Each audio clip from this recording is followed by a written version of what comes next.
No, I really did just because with the music bud I'm using, I always have to leave and rejoin. Um, but this time I just ended it all instead of just leaving. So I do apologize for that. But we are here, we are present, we are still alive. Dude, it's like, yeah, I'm out. No, no. But I am very tired tonight. I like to say it in advance because sometimes my voice might be a little different.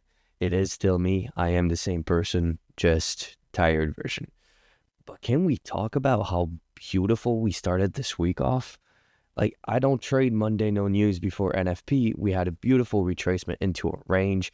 More specifically, what I like to mark out is the midpoint of the candle. So you can see we reached that level. So this makes it good. Oh yeah, that is a good point. Sorry about that. What I am referring to is our daily chart, right? And the midpoint of this candle. So our Monday retracement lower was enough for me. Did not require more than that specific aspect of it. And as we saw right here, beautiful move higher afterwards, able to catch some very nice longs today.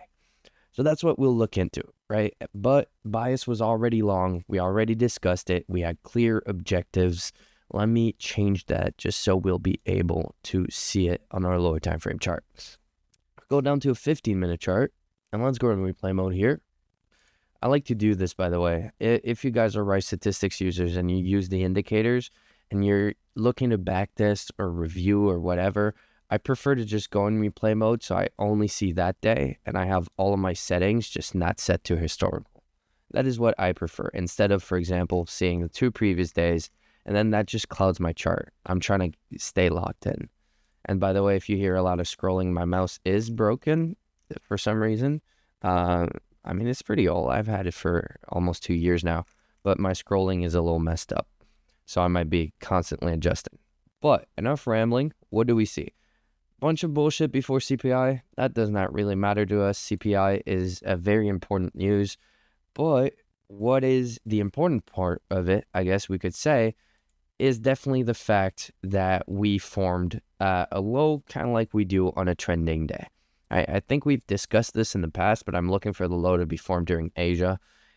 It's a little after what I'm looking for. I'm usually looking for anywhere before 1 a.m., but I can still grant this as okay for me to see a trending day. And what did we discuss during this week's outlook for CPI? I look for price to trend on side.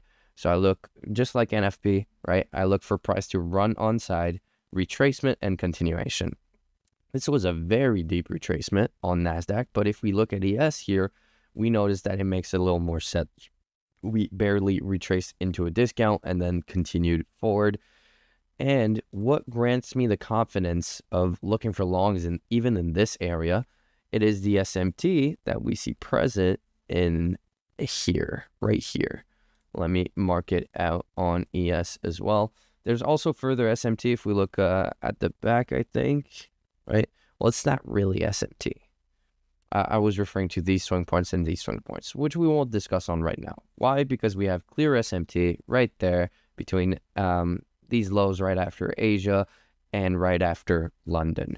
So this is beautiful right before the news. The news confirms our bias, right? Looking for CPI to run on side with price. And now at 9:30, all we have to look for is a Judah swing and then a trade. Not going to lie, going into this morning, I didn't have much time, right? These recent days, I'm trading 9 to 10, 9:30 to 10, and sometimes 10:15 I have time, working a lot on some IRL stuff at the moment. But we had some beautiful trades today, so I still got the chance to trade. What do we see here? We see all of the breaker blocks that are formed after 9:30. So now for me, right at 9:30, this is enough of a retracement.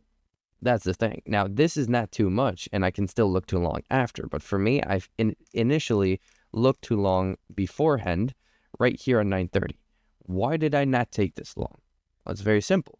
Even though the breaker block was formed at 9:30, I didn't have my Judah swing I was looking for, right? In this area right here. The Judah swing came after, and then I no longer have a breaker.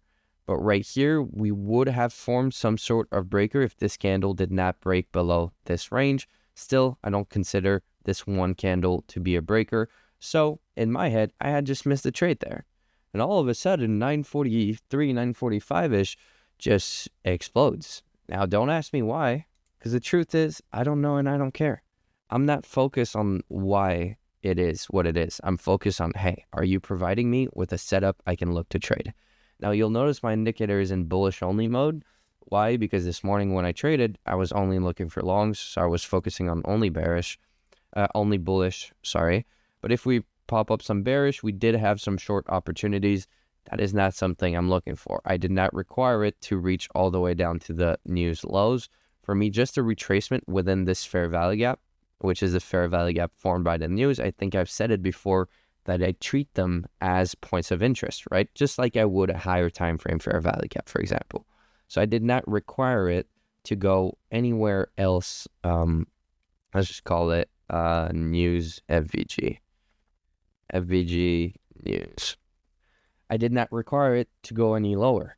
So for me, really, any longs here would have been great. Didn't have an opportunity. I thought it was over, but then we went lower, revisited that daily open, that midnight opening price, and more importantly, did not break our level we were looking at with the SMT.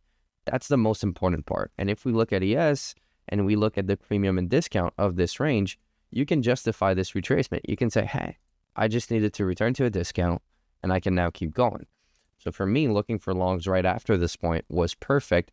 And I got lucky because I was about to leave my charts when this breaker block formed. You can see right at 10:15 there. So I just took a long on this candle. Why? Because I didn't know if it was going to retrace for it and I didn't have the time. I really had to go. So in that case, I personally long the close of this candle, I believe. So just the open of the next one pretty much. Luckily enough, though, if we look at this, this would have been exactly the right entry just 2 minutes before. So I guess lucky me. So I'm going to be able to compare my results with all of you guys today. But yeah, I mean, right after it just gave you the entry. I think it actually came a candle before. Yeah, we did dive into this this fair value gap. Of course, this includes volume imbalances. That's how I personally like to use my unicorns. But if you don't, then the next candle over would have dug into the fair value gap nonetheless. 3PD array stop loss rule brings your stop to the low of this candle. You have the fair value gap for your entry, fair value gap below, and the inversion fair value gap right here. Now, if you're about to tell me, hey, why is this inversion fair value gap not your entry? It could have been. Very easily could have been. I personally missed it. The indicator sees the first unicorn that we retraced into right there. But I personally missed it. That would have actually came before. So, and that's actually just a tiny bit better of an entry. So let's actually use the represented one, the right one, I guess is what I should say. And as you can see, what is this target? What is this line? This is the external of our daily range. This is what has been our objective for a bit now. But what if this is kind of far for you? Well, you have a very easy, or you didn't even have it on your chart. You have a very clear, easy objective here with the relative equal highs formed from what I like to refer to as the 15-minute data range, right? I think I've said this before as well, but when I'm referring to news, I'm looking at the 1 minute candle formed from the news, 15 minutes, and sometimes the whole hour after it, right? And I'm looking at the ranges formed from that movement as, how can I say it? Just as liquidity data points, important levels in price is the best way I can put it. But the relative equal highs here would have given you a great partial if you did not have this level on your chart. But for me, it was definitely right here.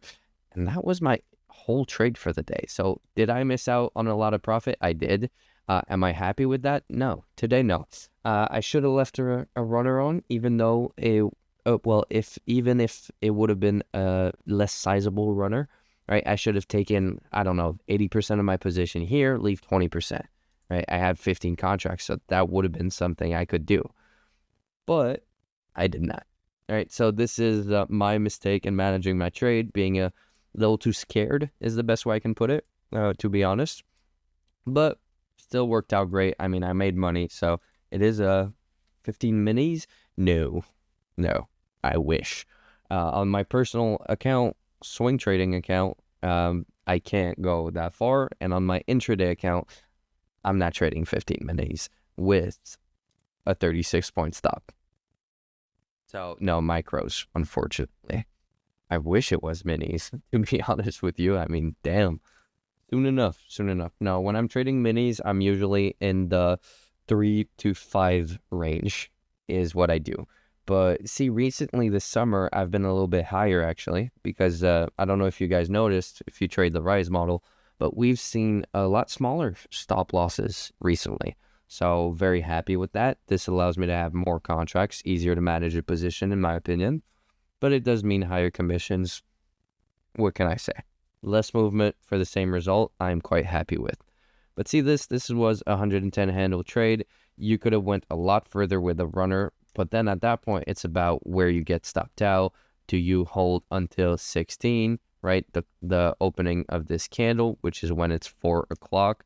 And see, in this case, if you would have held up to there, you would have made about 5.4 R without any precision in this case. Now, the questions, any lunch macros. I do not personally trade during lunch at all, ever. I don't do that anymore. It's just too inconsistent for me. And any post-lunch trades, well, I mean, you could have justified them, but the truth is, you're looking at a trending bullish day. Why would you expect any sort of retracement or reversal? Can you set your trades to liquidate at 16, or do you just go and manually close it out? I manually close it out. I have 2 alerts on my phone, one 5 minutes before and one at 4 p.m. just so I can go manually close it out. And I have a text message I can send to a very specific number that will flatten all of the accounts I have that are connected to my copy trader. So that's pretty cool. I could automate it, but I don't trust it. Because if it's always looking for a time, well, what if there's a bug someday where my clock just, I don't know, switched over to a different time zone and now it's liquidating all of my positions at a random time of the day? I'm going to be really pissed. So I still prefer keep that manual. How do you do the flattening? It sends the signals to all my brokers to close out all positions. You can, with API connections, you can look at all open positions and then you can just make sure you close them. You pay attention to YM for hourly, daily SMTs? Not at all. I did used to, very much so, but I only focus on the one that is the highest probability, which is if I'm trading NASDAQ or ES, it's going to be with NASDAQ or ES. I did run some data on that. It is going to be available soon on Rise Statistics, so that's pretty cool that you have it, D. Augustin. You're going to be able to go look at it. But yes, SMT data is going to be coming soon. I personally only use these 2 assets due to that data. Don't want to speak on it yet. I'm going to keep the sauce for the OGs and the Rise Statistics users. I kind of have to. But maybe at some point after it's been released for a little bit, we'll speak on it. Overall, all I'm going to say here is long and hold. It is a classic sign of a trending day. You're expecting it nonetheless because of CPI. We did have a little bit of a scare here, at least myself. I did not expect this move, but I didn't have an entry before, and then it gave me an entry. So I was quite happy for the setup to be formed right after. Oh, whoa. Where am I moving this? Do you guys have any questions? I mean, a quicker review, right? We've had a lot of longer reviews recently, so wasn't data low a good point of interest? 100%. But see, that's the thing, right? When you're looking at this, and this is data low, right? The news low. When I'm looking at this, what I'm seeing is not the fact that, hey, NASDAQ took out the news low and that's what needed to happen. No, what I'm seeing is we needed to retrace to a discount. And since NASDAQ is more bearish than ES, it dove deeper, while ES stopped at it, just at the discount. So that is just in my mind, right? And at that point, we could start arguing or just sharing our different views and saying, okay, well, that's why it reversed. Or no, it's because of that it reversed. Truth is, as long as you can justify having a point of interest here, I believe that both ways are good. If you're looking at both ES and NASDAQ, then yes, of course, you see this, They're both fine. For me, I'm always looking at both, so it's kind of hard for me to say, hey, yeah, it's because of that. Mainly just ego speaking right now, just from my vision of what I see. But even if you didn't have ES on your chart, like, this is a beautiful point of interest. So yes, all that to say, yes, Alex, definitely a good point of interest there. It was hard to pass up on the first breaker. I do agree. And honestly, I wouldn't blame someone for going long there. For me, it's just I really need that Judas swing. It is, I've gotten railed so many times from that. I really need that Judas swing. And it came just a minute after, right? And then I was like, okay, well, give me a setup. Didn't give me a setup. Honestly, I think that's the thing that makes the biggest difference between traders is being able to not take a trade. I got stopped at the first breaker. I got an extra within the second and made my loss an extra. There we go. Oh, that one. Yeah, fair enough. Honestly, if you took that, sure. For me, I really required more. But you did have this, and I mean, you had this breaker, right, as you said. But this is just a little old for me. There was a lot of movement here, a lot of ranges. I like to leave it to the automation within the indicator for me. That just makes things simpler in my book. But it would have been definitely nice, right? Sometimes it does mean I'm missing trades because I'm filtering to only have the best available trades, but still, I'm happy with the way I'm trading, with the results I'm getting. Honestly, I did not expect this summer to go so well. I believe we've had amazing setups, and the win rate has gone a little bit down, but not by too much. I'm quite happy with it as well. I mean, I don't know what you guys can say about your summer as a trader, but mine went great, and I got a lot of opportunity to enjoy myself. Do we have any final questions as well? I'm more than happy to answer you guys' question, whether it's about this review or not. You guys know. Especially when it's a short review like this, I don't mind spending a little extra time. All right. Well, thank you all for being here tonight. That is lovely. Hope you guys have a great rest of your trading week. We'll see each other back. I believe it is Thursday, right? Yes, no trading for me tomorrow. So we'll see each other on Thursday for another one of these peer reviews.